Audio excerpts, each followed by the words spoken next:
on 2024? Well, after a 3-9 season, you might just say everything. They need everything. And I couldn't argue with you there.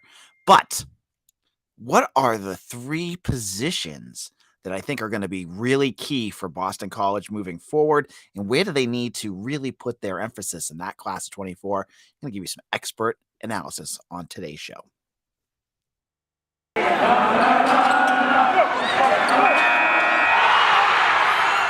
You are Locked On Boston College, your daily podcast on the Boston College Eagles, part of the Locked On Podcast Network, your team every day.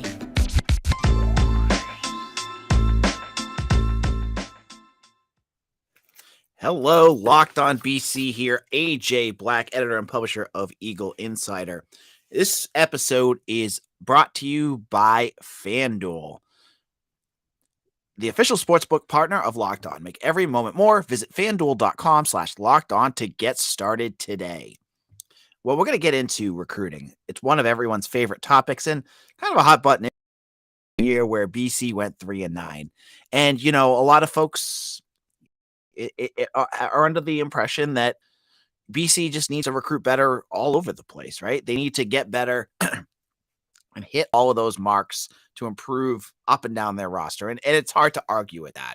When you play the way that they played last year, you got to get better. There's no other if, ands, or buts about that. There's not the roster has to improve. And I could give you an episode where I just say, yeah, they need to improve everything. That's not the point of this. I want to specifically look moving ahead to 2024.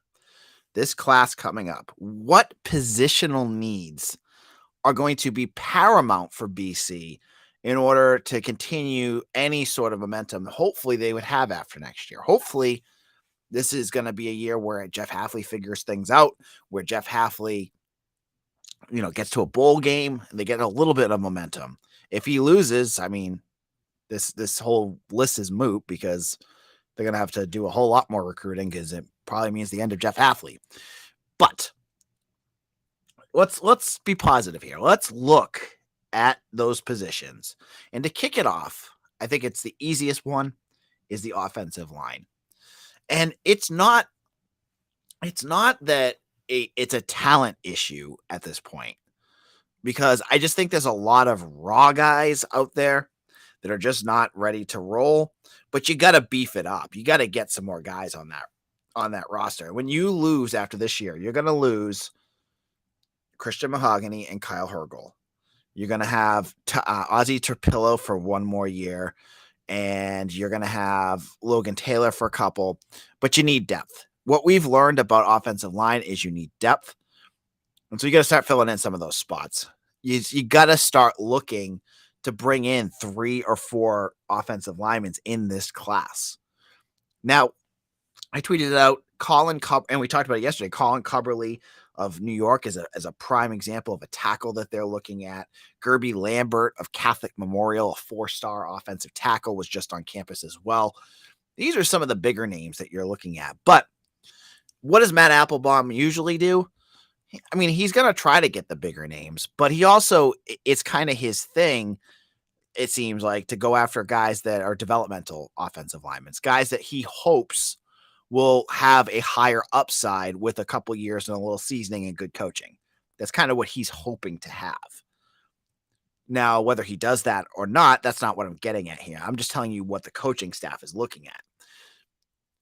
They need to get, in my opinion, at least, I want to say 2 tackles and 1 interior lineman. Because I think when I look at the offensive tackles position, right, you're going to have Terpillo and you have Jude Bowery and Logan Taylor. Logan Taylor is still a projection. We don't know what he's going to be. He could turn into another catastrophic offensive lineman like last year. We don't know. There's been tape that shows that he's had troubles. Or if the coaching staff is correct, he's an athletic freak that's going to really develop into the 4-star offensive lineman that he was supposed to be. But you need to build depth there. You need to get some offensive tackles to come in. And you just need to get guards that can play center or guard as well. And there is a a newfound push for these offensive linemen. And what's really interesting, if you folks want to know this, is take it for what it's worth. Applebaum is pushing for some new guys that Googs did not. You're seeing new offers go out. You're seeing them kind of go around. I saw some offers for some California offensive linemen. There's guys out there that Applebaum specifically targeted that are different than what Googs did. So that's I don't know. I'm assuming that's a good thing, right? I don't think anyone was very happy with what Googs did here last year. And I know very few of you were happy with what Applebaum did, but that's where that sits. So offensive line is our first piece of of recruiting that we're going to be looking at today. The second piece are the linebackers. You see, you can barely see in the picture if you're following on YouTube. And shout out to all the new subscribers on YouTube. It's been overwhelming. We've had I think 60 new subscribers since the beginning of this week. Thank you all who have joined. We're getting really close. We're going to start pushing towards 1,000. That's the way we can monetize this podcast. I would love to have you guys on here. If you're listening, hit the subscribe button, recommend us. We're going to continue to push to get more subscribers here. But the linebacker position, okay? You have Cam Arnold. I think he's done after this year. If not, he has one more year. Vinny DePalma is gone. You have Jalen Blackwell, who has, I think, 3 years remaining. You have Bryce Steele, who has 2 years remaining, I believe, 2 years remaining. And then you have Davion Crouch, who I think has 3 years remaining. So you have some guys there. But what interests me about the offensive line, the linebacker position, and why I think they need some depth, is the hiring of Paul Rhodes to be the offensive linebacker coach. Now, Hafley hasn't got into the nuts and bolts of what that means for what the defense is going to look like, but that you added an extra coach to a specific linebacker position might mean that you're going to start playing more specific, those, 3-4 linebackers instead of the hybrids that Hafley has been doing. So there's a possibility that he goes out there and looks to beef that up. Now, there's guys out there on this roster that we'll have to wait and see what they turn into. Owen McGowan's a name. He is from Massachusetts. But watch out for this linebacker position. I haven't seen a ton of new offers at linebacker, but Bo Tate is one I would tell you to look out for. He's from Utah. I'm giving you guys some free nuggets here. He's going to be visiting BC. He's got a lot of offers, but I talked to the kid. He loves Boston College. And I think this is a position you want to get some more depth because once you lose Arnold, and DePalma, you have a lot of question marks at this position, right? I mean, Bryce Steele hasn't been a consistent player. You hope he develops. Jalen Blackwell hasn't been put out there enough. We haven't seen anything from Davion Crouch. That's a lot of question marks. It's a lot of question marks. So you want to build the depth there so that you can find your answer to those questions, right? Next year, if Hafley's still here, you won't get an answer. You won't get a guy that's going to fill that right away. Like if DePalma goes and whatnot, he's got to go. I mean, he's been at BC. Well, how long has Vinny DePalma been at BC? Seems like 15 years at this point, right? He's going to be definitely gone. But Cam Arnold, some of these other guys, you're gonna need to build some depth here. So I look at guys like Bo Tate from Utah and look at this linebacker position as a really critical need. Because that position definitely needs to improve. It needs to play better, and you need to bring in some horses in there to be able to do that. Now, in our second segment, I'm going to give you my final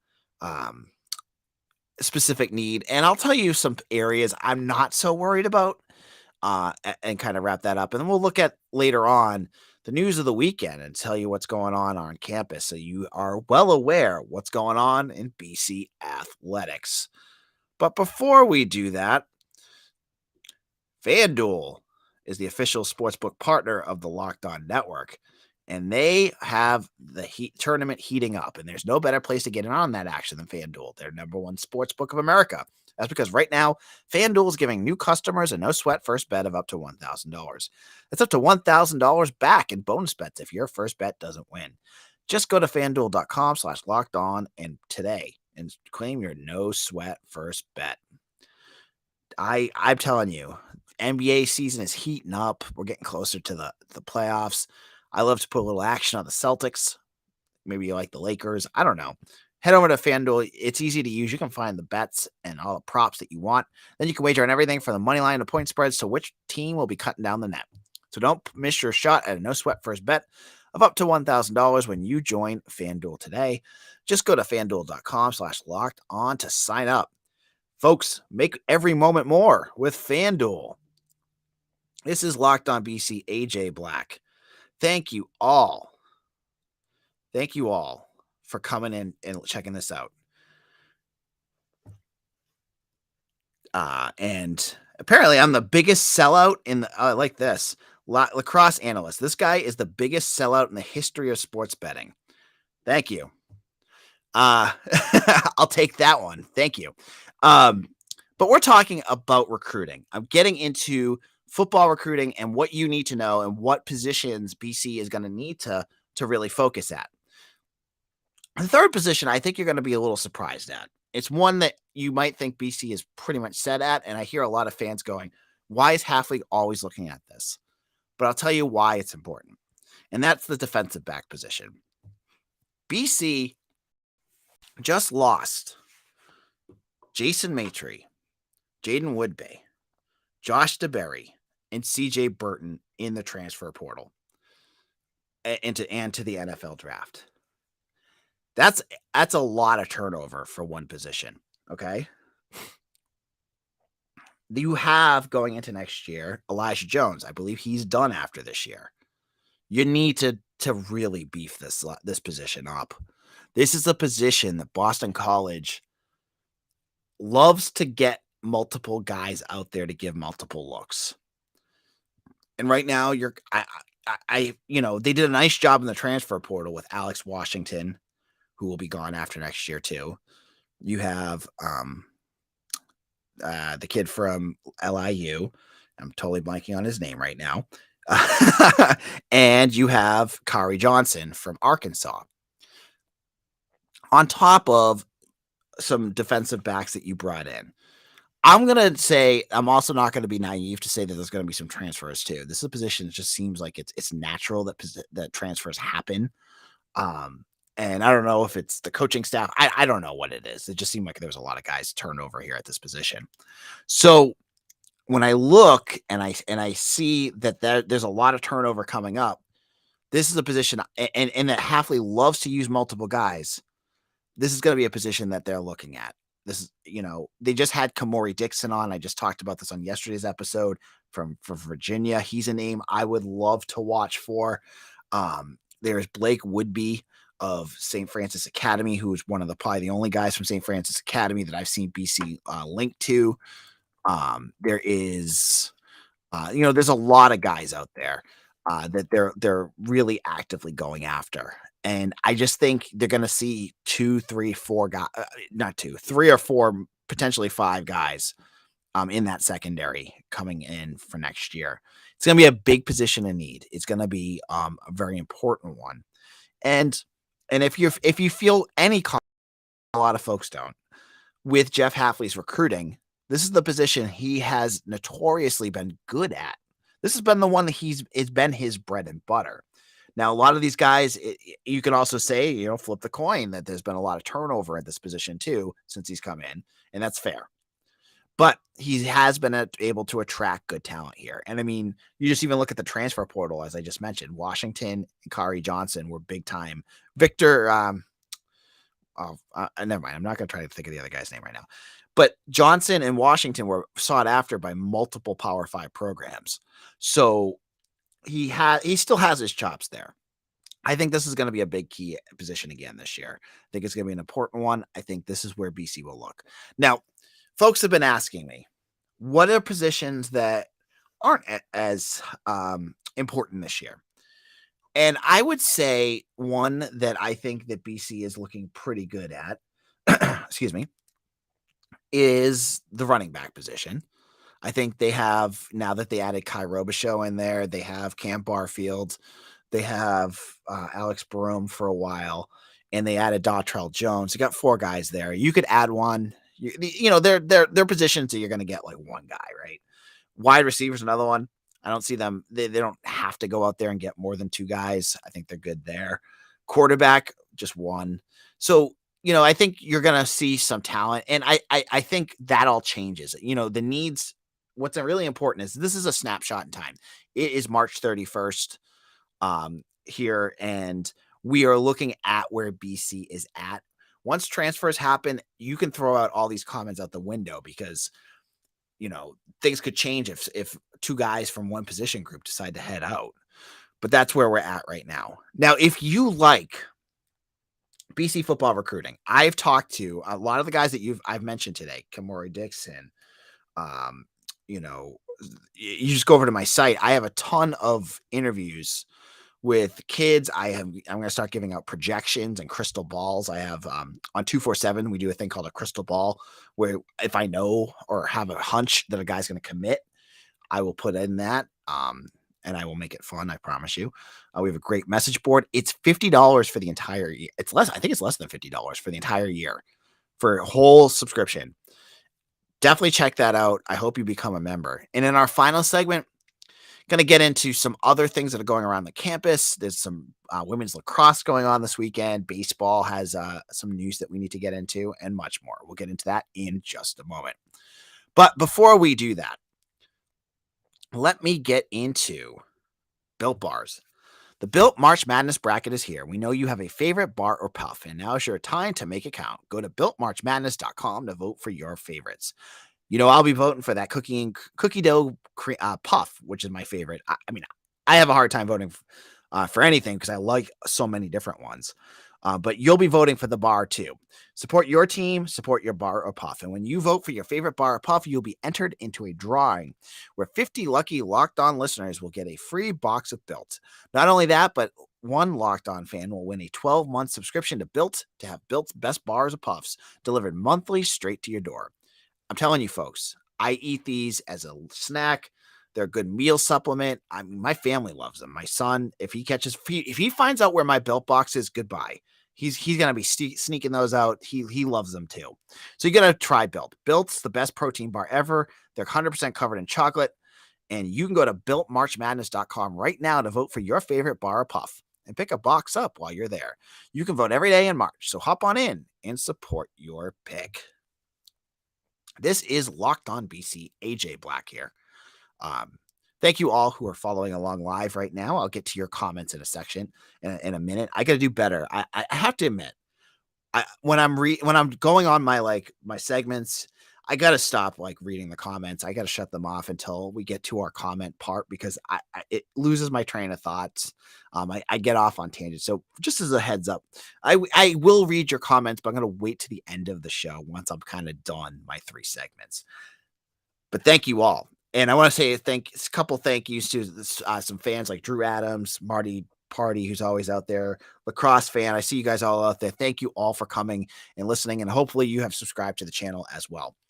Well, this weekend, some big athletic events are happening that you guys are going to want to know about. BC baseball heads off to host, Georgia Tech tomorrow or Friday. If you're listening to the game, to this on Friday morning, the game has been moved to noon because of rain. It's going to be a lousy weather weekend up in Chestnut Hill. And so they're going to try to get that game in early. And I wouldn't be surprised if Saturday gets washed out and there might be a doubleheader on Sunday.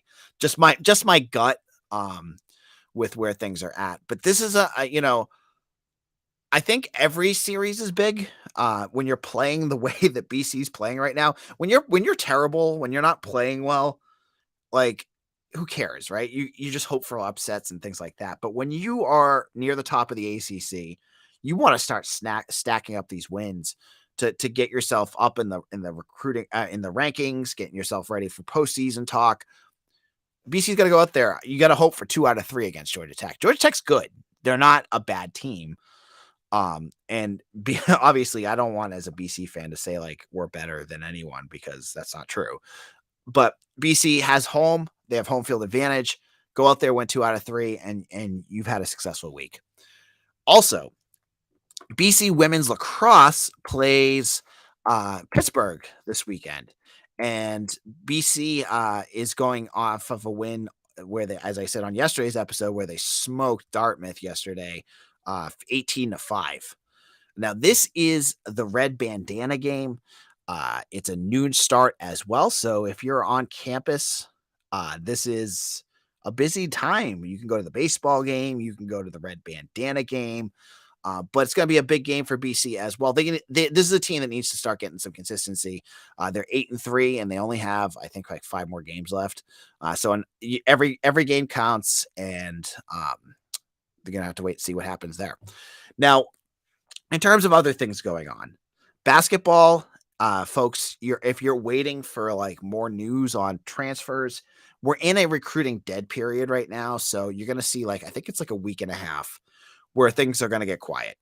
You might hear guys getting reached out to, things like that, but I think it's like the on-campus hosting. They can't do it for a while. And so it's like the second week of April is when there's a bunch of guys coming on campus that BC is targeting. I said Coessy Reeves, Claudel Harris Jr., and Elijah Strong, who's a freshman. So that's going to be quiet. Just giving you a heads up now. You've seen BC linked to a few more new names, but I think they're just linked to everybody right now. No news on Quentin Post as of right now in terms of the draft. I think we're going to have to wait a while. That's going to be like if you're a BC basketball fan and you're just waiting to hear like what's going to happen with Quentin Post, it's probably going to be until at least the end of April before they get their answer there, because they're going to have to do their workouts, draft prep, all that stuff. I think they'll get their grades by then. So hopefully we'll have to wait a little bit. So hopefully that won't be too bad for all of you. So that is it. Thank you all so much. Let's get into the comments section. See what people have to say. Marty's here. Yep. Drew says Vinny DePalma has 1 more year. No, that's like 7 years. Yeah, I feel like he's been here forever. He had a good year last year. Any of the linebackers, I thought he played the best. And then Marty says AJ Halfley better be hitting the portal for any pressing really needs like he did after the boondoggle offensive line he went with last year. I'm gonna say this right now. I got this hunch. I wouldn't be surprised if they go for a backup quarterback. Just on the comments that he said about the need for a good backup quarterback. Now, Matt Reevy is technically supposed to be the guy, but I don't know. He's playing. It's a big year for Halfley, like in terms of his job security. So that's a position need I think that they need to address. So we'll have to wait to see if he agrees. But I think we'll have to wait to see what needs they have in terms of what he evaluates, but also what guys transfer out. Because remember, there's a transfer a transfer portal segment time period, right at the end of this spring system. Okay. All right. LA analysts, reality hurts, don't it? Nope, I don't really care what you have to say. And then he says, you never answered me on how much I actually did answer you. Check your comments, okay? And okay. So and then he's okay. Okay, that's it. So thank you all so much for subscribing to our channel, and we'll be back again next week.